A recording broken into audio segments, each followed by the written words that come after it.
दोस्तों स्टडी 91 के YouTube channel में आप सभी का बहुत बहुत स्वागत है। दोस्तों आज आप सभी के समक्ष भारतीय संविधान की क्लास में अगले लेक्चर को लेकर हाजिर हूं दोस्तों, जिसमें आज हम चर्चा करेंगे अपने 161वें लेक्चर के बारे में। जी हाँ दोस्तों, देखिए इसी सीरीज में 150 लेक्चर जो हैं वो आपके मॉडर्न हिस्ट्री विषय से दिए गए थे और बाकी के आगे के जो वीडियो हैं 150 के बाद 151 नंबर से वो आपके भारतीय संविधान से संबंधित है। इसके पहले मॉडर्न हिस्ट्री के पहले मिडावल हिस्ट्री, उसके पहले एंशिएंट हिस्ट्री के सवाल भी आपको कराए गए थे। ठीक है, तो आज हम कवर करने वाले हैं दोस्तों क्वेश्चन नंबर 4801 से लेकर के 4830 तक के सवालों को। देखिए धीरे धीरे हम लोग 5000 सवालों की तरफ अग्रसर हैं और आज की क्लास में हम लोग चर्चा करने चल रहे हैं नागरिकता की समाप्ति से संबंधित अनेक सवालों के बारे में। इसके पहले नागरिकता के बारे में आपको पढ़ाया गया, नागरिकता अर्जित कैसे की जाती, वहां से कैसे कैसे सवाल बनते हैं वो मैंने आपको बताया और आज आखिरी क्लास है जिसमें नागरिकता की समाप्ति से संबंधित सवाल मैं आपको बताऊंगा। अच्छा, किस तरह के सवाल आते हैं? बहुत बड़ी विडंबना है आपके अंदर कि सर इस चैप्टर से सवाल आते भी हैं कि नहीं आते? बिल्कुल आते हैं। सवाल कैसे आते हैं? देखिए पहला सवाल लिखा है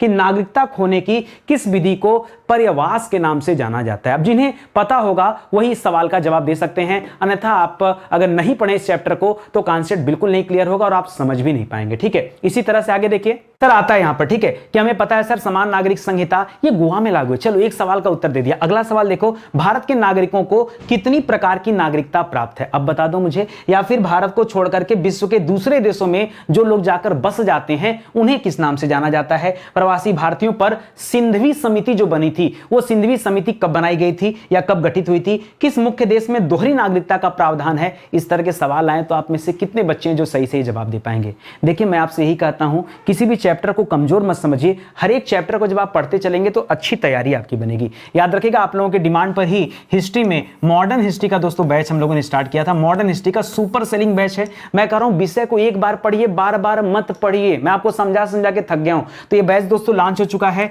इस बैच को ज्वाइन कर सकते हैं। हिंदी का बैच लॉन्च हो चुका है, आप इसे ज्वाइन कर सकते हैं। और पॉलिटी का दोस्तों नया बैच है, आप बस इंक्वायरी लेते रहिए। बहुत जल्द दोस्तों ये भी आपके समक्ष आने वाला है। और साथ ही साथ दोस्तों यूपी स्पेशल का भी हम नया बैच बना रहे हैं, क्योंकि अब परीक्षा में यूपी स्पेशल के बहुत सारे सवाल आते हैं, तो इन्हें भी ज्वाइन करने के लिए तैयार हो जाएं। ठीक है, ये हमारा हेल्पलाइन नंबर दोस्तों, कॉल करके आप संपर्क कर सकते हैं। सीधे आते हैं अपने टॉपिक पर, पढ़ना शुरू करते हैं कि सवाल क्या क्या आता है परीक्षा में। तो सवाल बहुत ध्यान से सुनिएगा, समझिएगा, तब जवाब दीजिएगा। आज हमारा 161वां लेक्चर है। 4801 से लेकर 4830 तक के सवालों पर बातचीत करेंगे। और चैप्टर क्या दोस्तों? नागरिकता की समाप्ति। सवाल पहला आपके सामने डिफिकल्ट सवाल है, मुझे पता है। इस चैप्टर को कम बच्चे पढ़ते हैं तो सवाल कठिन ही नजर आएगा।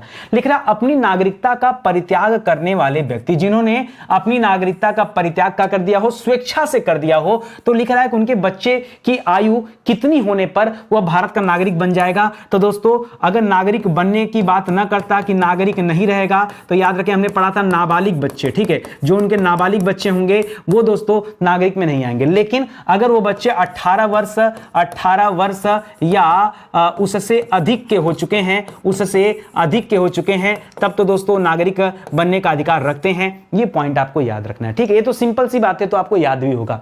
आगे लिख रहा है, किसी भारतीय नागरिक द्वारा स्वेच्छा से, बहुत ध्यान से पढ़ेगा, स्वेच्छा से किसी अन्य देश की नागरिकता, मान लीजिए भारत का कोई नागरिक चला गया अमेरिका और स्वेच्छा से उसने अमेरिका की नागरिकता ग्रहण कर ली, तो हमारे देश की नागरिकता क्या हो जाएगी दोस्तों? हमारे देश के नागरिक से वो बर्खास्त कर दिया जाएगा। तो यहां पर हम उसी को कहते हैं बर्खास्तगी। क्या कहते हैं दोस्तों? बर्खास्तगी के नाम से जानते हैं। उसी को हम क्या कहते हैं? बर्खास्तगी। एक्चुअली हम अपने संविधान में बर्खास्तगी शब्द ना देकर के दोस्तों, हाँ ठीक है, बर्खास्तगी यहां पर ये देते हैं, या फिर इंग्लिश में एक नाम मुझे अभी अभी जस्ट दिमाग से आउट हुआ है, बर्खास्तगी। ठीक है, तो याद रखेगा। फिलहाल समझिए बात को, कोई भी हमारे देश का एक्ट्रेस है, कोई भी राजनेता है, कोई भी प्रसिद्ध व्यक्ति है, कोई भी उद्योगपति है, वो चला गया विदेश, किसी भी देश का, अमेरिका में जाकर, जापान का जाकर, चीन का जाकर, इंग्लैंड का जाकर, किसी भी देश की नागरिकता उसने स्वेच्छा से ग्रहण कर लिया, तो भारत की नागरिकता उसकी क्या हो जाएगी? वो भारत के नागरिक के पद से बर्खास्त हो जाएगा, यानी बर्खास्तगी इसे कहते हैं। लिख रहा, नागरिकता खोने की किस विधि को पर्यवास के नाम से जाना जाता है? तो दोस्तों इसी हाँ यही तो मैं बताना चाहता था। ठीक है, कि इसी को क्या कहते हैं? पर्यवास कहते हैं। ठीक है, तो याद रखेंगे बर्खास्तगी को ही हम किस नाम से जानते हैं? पर्यवास के नाम से जानते हैं, कि उस व्यक्ति ने जाकर किसी और देश की नागरिकता ग्रहण कर ली है, वो अब भारत का नागरिक नहीं है। यही यहां पर ध्यान रखना है। अगला सवाल लिख रहा, नागरिकता खोने होने की कौन सी व्यवस्था तब लागू नहीं होगी जब भारत युद्ध में बिजी हो। पता चला भारत किसी देश के साथ युद्ध में बिजी है, उस समय बर्खास्तगी वाली व्यवस्था दोस्तों लागू नहीं रहेगी। याद रखेगा, यह बर्खास्तगी की व्यवस्था जो है यह युद्ध के समय लागू नहीं रहती। भारत जब खाली रहेगा तब ये सारी चीजें देखता है। लिख रहा फर्जी तरीके से प्राप्त की गई नागरिकता। मान लो किसी ने भारत की नागरिकता क्या प्राप्त कर लिया है, फर्जी तरीके से प्राप्त कर लिया है और केंद्र सरकार को आवश्यक रूप से समाप्त करना है, तो दोस्तों अब यहां पर कौन सी विधि आएगी, अब यहां पर आएगा वंचित विधि। कौन सी विधि आएगी दोस्तों, वंचित विधि। यानी सरकार उसे नागरिकता से क्या कर देगा, वंचित कर देगी। ठीक है, सरकार उसे नागरिकता से वंचित कर देगी। क्यों, क्योंकि उसने फर्जी तरीके से भारत की नागरिकता ग्रहण कर ली है, इसलिए यहां पर एक विधि है दोस्तों, वंचित विधि। अगला है किसी नागरिक द्वारा संविधान के प्रति अनादर जताने पर। हमारे देश में कई सारे राजनेता ऐसे हैं जो हमारे संविधान का ही अनादर कर देते हैं, जो सुप्रीम कोर्ट का अनादर कर देते हैं, राष्ट्रीय ध्वज का अनादर कर देते हैं। तो अगर केंद्र सरकार को ऐसा लगे कि वह नागरिक गलत कार्य कर रहा है, अनादर कर रहा है, तो ऐसे में उसकी नागरिकता भी छीनी जा सकती है। उसे भी हम यहां पर क्या नाम देते हैं, याद रखेगा, वंचित विधि से नागरिकता सरकार क्या कर सकती है, उसकी नागरिकता छीन सकती है। क्यों छीनेगी, क्योंकि दोस्तों अनादर जो कर रहा है हमारे संविधान का, हमारे भारत का अनादर कोई व्यक्ति करेगा तो नागरिकता तो छीनी जानी चाहिए, लेकिन किस विधि से, तो सवाल आएगा तो क्या बताएंगे, वंचित विधि से। क्या बताएंगे, वंचित विधि से। अगला सवाल लिख रहा है कि पंजीकरण या प्राकृतिक नागरिकता के 5 वर्ष के दौरान, आप जानते हैं दोस्तों कि कम से कम 5 वर्ष रहना पड़ता है, तो 5 वर्ष के दौरान नागरिकता को किसी देश में, किसी भी नागरिक को किसी भी देश में 2 वर्ष की अगर कैद हो जाए तो करा किस विधि द्वारा उसकी नागरिकता समाप्त हो जाएगी। तो बेइज्जती वाली बात हो गई ना, ठीक है, और बेइज्जती वाली बात हो गई तो वही वंचन विधि या वंचित विधि। ठीक है, याद रखेंगे, इस विधि के द्वारा उसकी नागरिकता समाप्त हो जाएगी। क्यों, क्योंकि वो जो जेल में रहा है 2 साल तक। ठीक है, लिख रहा किसी नागरिक के सामान्य रूप से भारत के बाहर 7 वर्षों से अधिक समय पर किसी विधि द्वारा, अच्छा, रहने पर याद रखेंगे उसकी नागरिकता किस विधि द्वारा समाप्त हो जाएगी। कोई भी व्यक्ति भारत से बाहर गया और 7 साल तक दोस्तों वहीं रह गया तो दोस्तों उसकी यहां की नागरिकता क्या हो जाएगी, समाप्त हो जाएगी। किस विधि द्वारा, ये वंचन विधि द्वारा। किस विधि द्वारा, वंचन विधि द्वारा, क्योंकि अब वो भारत लौट नहीं रहा है तो समाप्त हो जाएगी। लिख रहा किस मुख्य देश में दोहरी नागरिकता का प्रावधान है, प्राविधान नहीं प्रावधान। ठीक है, तो कहां पर दोहरी नागरिकता है दोस्तों, याद रखेंगे वह देश है अमेरिका। कौन सा देश है दोस्तों, अमेरिका। अमेरिका देश में दोहरी नागरिकता चलती है। जैसे हमारे देश में तो एकल नागरिकता है, भाई सब लोग भारत के निवासी। क्या कोई राजस्थान का निवासी है क्या, उत्तर प्रदेश, मध्य प्रदेश, बिहार, झारखंड, छत्तीसगढ़, कहीं राज्य के निवासी नहीं है, आप भारत के निवासी हैं। लेकिन अमेरिका में रहते तो ऐसा नहीं होता। अमेरिका का कॉन्सेप्ट अगर भारत अपना ले तो भारत के नागरिकता का अलग कार्ड होगा और उत्तर प्रदेश या बिहार, अलग अलग राज्यों के जो नागरिक होंगे उनके लिए अलग कार्ड बनेगा, इसलिए दोहरी नागरिकता आ जाएगी। तो दोहरी नागरिकता अपने देश में तो है नहीं, दोहरी नागरिकता है कहां पर दोस्तों, यह अमेरिका देश में प्रचलित है, याद रखेंगे। लिख रहा है एक संघ की नागरिकता, एक संघ की नागरिकता यानी राष्ट्रीय शब्द गलत लिखा है, ठीक है, एक संघ की नागरिकता यानी राष्ट्रीय नागरिकता और दूसरी उस राज्य की विशेष नागरिकता। वही मैंने कॉन्सेप्ट बता रहा हूं कि संघ की राष्ट्रीय नागरिकता मतलब देश की नागरिकता हो गया और राज्य की नागरिकता उत्तर प्रदेश, बिहार, मध्य प्रदेश की अलग नागरिकता मिल जाए। ऐसा तो हम कहां पढ़ते हैं, अमेरिका में देखते हैं। तो लिख क्या रहा दोस्तों, विशेष नागरिकता, जहां की नागरिक का जन्म हुआ है, जहां वह अस्थायी रूप से निवास करता है या किस प्रकार की नागरिकता कहलाती है, तो याद रखेगा इसे हम दोहरी नागरिकता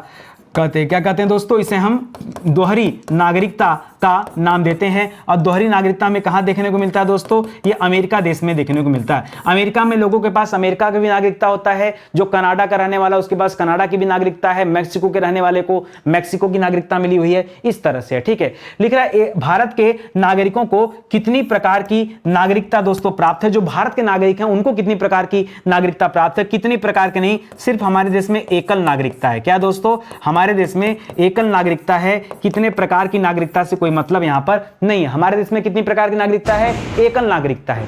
लिख रहा भारत में एकल नागरिकता की अवधारणा, हमारे संविधान में जो चीजें हैं वो कहीं ना कहीं से ली गई हैं, तो एकल नागरिकता की अवधारणा या इंग्लैंड के संविधान से ली गई है। ठीक है, इंग्लैंड, या परीक्षा में दोस्तों कभी कभी इंग्लैंड न देकर के ब्रिटेन दे देता है, तो याद रखेंगे ये वहां से लिया गया। ठीक है, संसदीय व्यवस्था वगैरह भी वहीं से लिया गया, तो इसको भी आप याद रखेंगे। ठीक है, ये भी आपके लिए इंपॉर्टेंट हो जाएगा। आगे बढ़िए, अगला लिख रहा भारत को छोड़ करके विश्व के दूसरे देशों में जाकर बसे लोगों को, मतलब भारत को छोड़ करके कोई व्यक्ति किसी दूसरे देश में जाकर अगर बस गया है, तब दोस्तों उसे क्या कहते हैं, तब उसे हम कहते हैं प्रवासी। क्या कहते हैं दोस्तों, उसे हम क्या नाम देते हैं, प्रवासी, क्योंकि वो भारत का रहने वाला है, इसीलिए उसे हम प्रवासी भारतीय कहते हैं। क्या कहते हैं, प्रवासी भारतीय। मतलब जैसे आप ही जाकर किसी दूसरे देश में जाकर अगर आप बस गए हैं तो आप क्या हो गए हैं, प्रवासी भारतीय हो गए हैं तो इंडियन लेकिन प्रवासी हैं, आप प्रवास कर चुके हैं किसी दूसरे देश के लिए। लेकिन आप भारतीय मूल के व्यक्ति, भारतीय मूल व्यक्ति कार्ड, PIO कार्ड मतलब क्या होता है दोस्तों, पहले इसका मतलब समझिए, पर्सन ऑफ इंडियन ओरिजिन। इसे क्या कहा जाता है, पर्सन ऑफ इंडियन ओरिजिन। जी हाँ दोस्तों, पर्सन ऑफ इंडियन ओरिजिन कहा जाता है। तो लिख रहा है यह किस वर्ष दोस्तों शुरू किया गया था पर्सन ऑफ इंडियन ओरिजिन वाला कार्ड, तो दोस्तों ये 1999 में दोस्तों स्टार्ट किया गया था। वर्ष 1999 में ये कार्ड बनना शुरू किया गया, जिसे पर्सन ऑफ इंडियन ओरिजिन कहा जाता है। ये कार्ड किसे दिया जाता है, जो प्रवासी भारतीय लोग होते हैं, ये उनके लिए दोस्तों ये कार्ड बनता है। लिख रहा भारतीय मूल के व्यक्तियों को किस कार्ड द्वारा बिना वीजा के भारत आने की अनुमति है, तो जो भारत के मूल निवासी, जैसे मान लीजिए आप भारत से जाकर किसी दूसरे देश में बस गए, लेकिन आप क्या हैं, आप प्रवासी भारतीय हैं, तो आपको भारत आने के लिए पुनः वीजा लेने की जरूरत नहीं पड़ेगी। तो याद रखेगा किसकी सुविधा दिया गया है, तो बिना वीजा के। तो इसीलिए दोस्तों यहां पर हम कहते हैं PIO कार्ड हो, ठीक है। PIO कार्ड अगर आपके पास है तो आप बिना वीजा के दोस्तों भारत आ सकते हैं, लेकिन कब, जब आप प्रवासी भारतीय रहेंगे तब। इसके पहले आप भारतीय रहेंगे तब तो ऐसा हो रहा है, तो इसको भी याद रखेंगे। देखिए स्टडी 91 के प्लेटफॉर्म से जुड़िए, हमारा जो फाउंडेशन बैच है, हमारी जो किताबें हैं, हमारे जो हैंड रिटन नोट्स हैं, आपको हर चीज अलग मिलेगा। और एकमात्र ऐसा चैनल मिलेगा दोस्तों जहां प्रचार कम, काम की बातें ज्यादा मिलती हैं। और काम की बातें किस प्रकार की, जो वाकई आपकी परीक्षा के लिए जरूरी हो। आप क्लास पढ़ते हैं, कभी आपको बोरियत नहीं लगता होगा। आप क्लास पढ़ते हैं, कभी आपको ऐसा नहीं महसूस होता होगा कि सर बहुत लंबी क्लास है और बहुत खींच के आप पढ़ा रहे हैं। कम समय में ज्यादा क्वेश्चन, ज्यादा बातें करते हैं। और मैं कहता हूं आप किताब उठाइए, पढ़िए। आपको लगेगा कि स्टडी 91 जो आपको आधा घंटा में निचोड़ दे दिया ना, वो आप घंटों घंटों पढ़ने के बाद भी समझ नहीं पाएंगे किताबों से, ठीक है। तो एक मौका दीजिए, आप हमारी किताबों को लीजिए और देखिए क्या अंतर है। ये किताबें आपको ऑनलाइन ऑफलाइन दोनों मिल जाएंगी। ऑफलाइन मार्केट में भी जाके ले सकते हैं, मांगिए वहां से स्टडी 91 की किताब दीजिए। नहीं होगा तो लोग मंगा कर देंगे, या ऑनलाइन भी आप परचेज कर सकते हैं। कैश ऑन डिलीवरी चाहिए तो फ्लिपकार्ट पे चले जाइए, मीशो पे चले जाइए, अमेजन पे चले जाइए, वहां भी किताबें मिल जाएंगी, ठीक है। चलिए आगे बढ़ते हैं, अगला सवाल देखते हैं। लिख रहा प्रवासी भारतीयों पर एक समिति बनी थी दोस्तों, सिंधवी समिति। सवाल यहां ऐसे ही पूछता है कि सिंधवी समिति का संबंध किससे है। अगर ऐसे सवाल आ गया तो क्या बताएंगे, प्रवासी भारतीयों से संबंधित है। और ये सिंधवी समिति दोस्तों कब बनी थी, तो स से सिंधवी और स से सितंबर, ठीक है। स से सिंधवी और स से सितंबर, तो सितंबर महीने में बनी थी सन 2000 में। कब बनी थी दोस्तों, सन 2000 में ये सिंधवी समिति बनी है, सितंबर में, ठीक है। लिख रहा प्रवासी भारतीयों के लिए overseas citizen of India, overseas citizen of India, इसी को कहते हैं OCI। जहां दोस्तों OCI योजना ये केंद्र सरकार द्वारा शुरू किया गया था। और कब शुरू किया गया था, तो ये योजना दोस्तों जनवरी 2006 में शुरू किया गया। कब दोस्तों, यह योजना जनवरी 2006 में शुरू किया गया है, ओवरसीज सिटीजन ऑफ इंडिया, ठीक है। लिख रहा प्रत्येक वर्ष प्रवासी भारतीय दिवस कब मनाया जाता है, तो आपको पता होगा दोस्तों कि महात्मा गांधी पहली बार अफ्रीका से जब लौट कर आए थे, तो दोस्तों 9 जनवरी 1915 को लौट कर आए थे। इसलिए हर साल 9 जनवरी को क्या मनाया जाता है दोस्तों, प्रवासी भारतीय दिवस मनाया जाता है। कब मनाया जाता है, प्रवासी भारतीय दिवस कब मनाया जाता है, 9 जनवरी को मनाया जाता है। क्यों मनाया जाता है,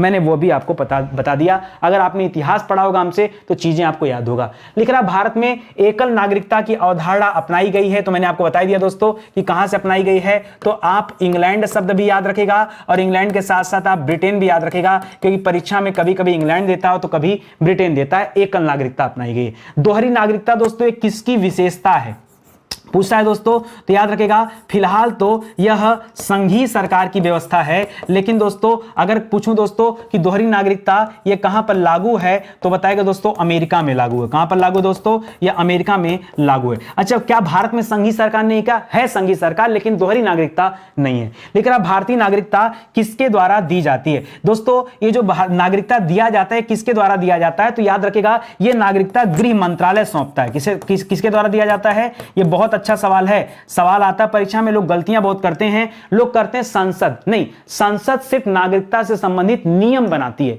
केंद्र सरकार और संसद मिलकर क्या बनाती, नियम बनाती है। अगर पूछे नागरिकता देता कौन है तो क्या बताएंगे, याद रखिएगा गृह मंत्रालय नागरिकता देता। यह सवाल परीक्षा में आया हुआ है, ठीक है। बाद में ना कहिएगा कि नितिन सर ने अपनी क्लास में समझाया नहीं और बताया नहीं। लिख रहा भारत में नागरिकता निर्धारण का विशिष्ट अधिकार दोस्तों किसे प्राप्त है, तो ये विशिष्ट अधिकार दोस्तों दो लोगों को मिला हुआ है। पहला अधिकार किसे प्राप्त है दोस्तों, याद रखेगा केंद्रीय सरकार को, क्योंकि केंद्रीय सरकार जब चाहे तब इस अधिकार को परिवर्तित कर सकती है। दूसरे नंबर पे हम याद रखेंगे संसद को, ठीक है। हालांकि केंद्रीय सरकार और संसद में कोई अंतर नहीं है, लेकिन आपके परीक्षा में ऑप्शन में अगर केंद्रीय सरकार नहीं दिया तो संसद देगा, और संसद नहीं दिया होगा तो केंद्रीय सरकार दिया होगा। दोनों एक साथ नहीं देगा, दोनों देगा तो ए बी दोनों सही हो जाएंगे, ये भी याद रखेंगे। आपसे क्या क्या पूछा है कि नागरिकता का निर्धारण, निर्धारण मतलब क्या दोस्तों कि यहां पर विनियम तैयार करना, ठीक है। नागरिकता से संबंधित विनियम बनाना दोस्तों किसकी जिम्मेदारी है, तो इन्हीं दोनों की जिम्मेदारी है, याद रखेंगे, ठीक है। लिख रहा है नागरिकता अर्जन हेतु शर्तों को नियत करने के लिए कौन सक्षम है दोस्तों, तो सारी शर्तें कौन तैयार करता है, याद रखेगा सारी शर्तें संसद बनाता है, ठीक है।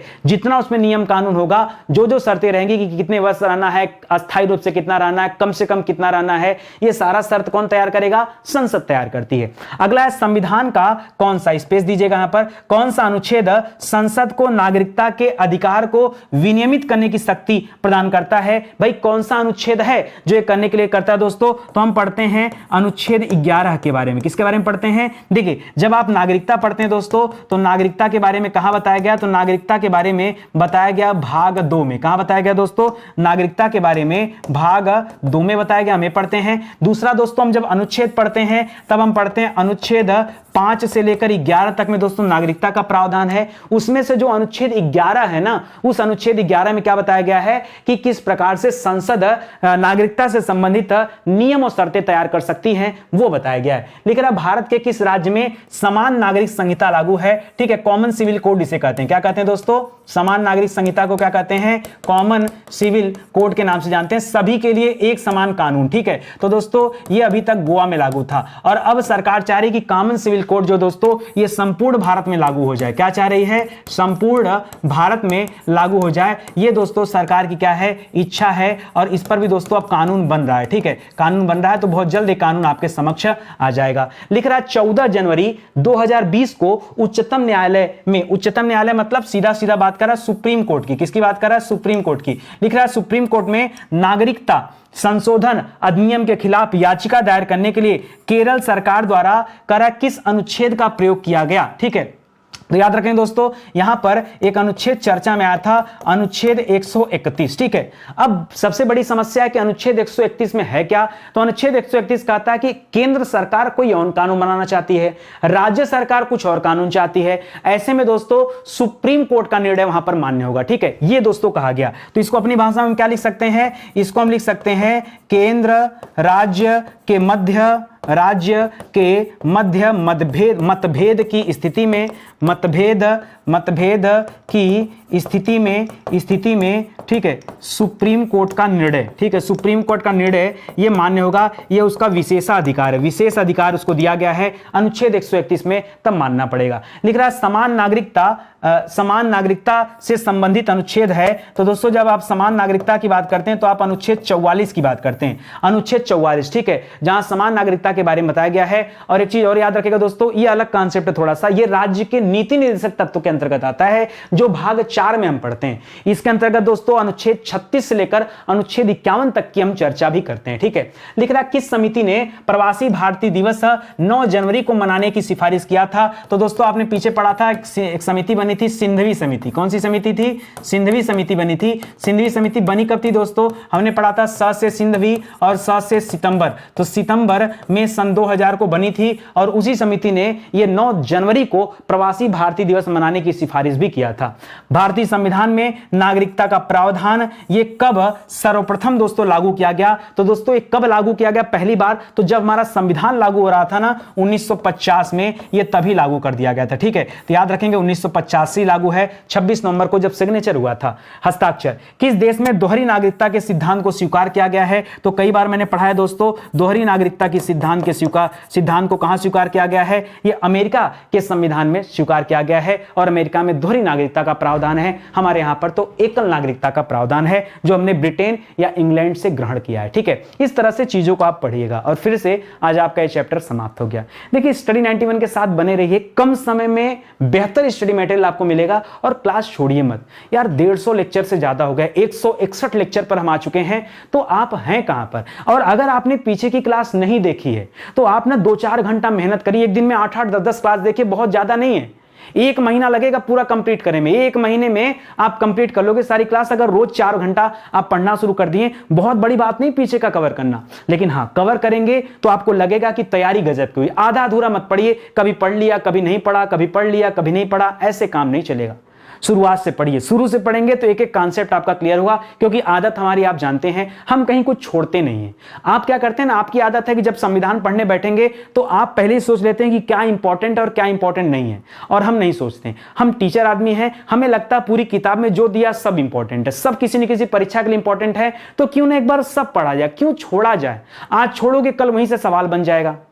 आप जो नहीं पढ़ते हो सवाल अक्सर वहीं से बनता है। आप देखो ना, जो सब्जेक्ट आपको नहीं आता अक्सर उसी के कारण आप फेल हो जाते हो। तो छोड़ने वाला काम छोड़ दो अब से अगर आप स्टडी 91 के साथ आ रहे हो तो आ जाओ, जो आपको मैं बता रहा हूं उस तरीके से आप चलना प्रारंभ करो, सारी चीजें खुद ब खुद समझ में आ जाएंगी। बहुत सारे विषय ऐसे हैं जो पूरी तरह से पढ़ा दिए गए हैं, ये उन्हीं के हैंड रिटन नोट्स हैं जिन्हें आप हमारे वेबसाइट या एप्लीकेशन से परचेज कर सकते हैं। बाकी हमारे पेड कोर्स हैं, फाउंडेशन कोर्स हैं, आप एक बार वहां आइए, आपको लगेगा ये क्लास उसके आगे कुछ नहीं है।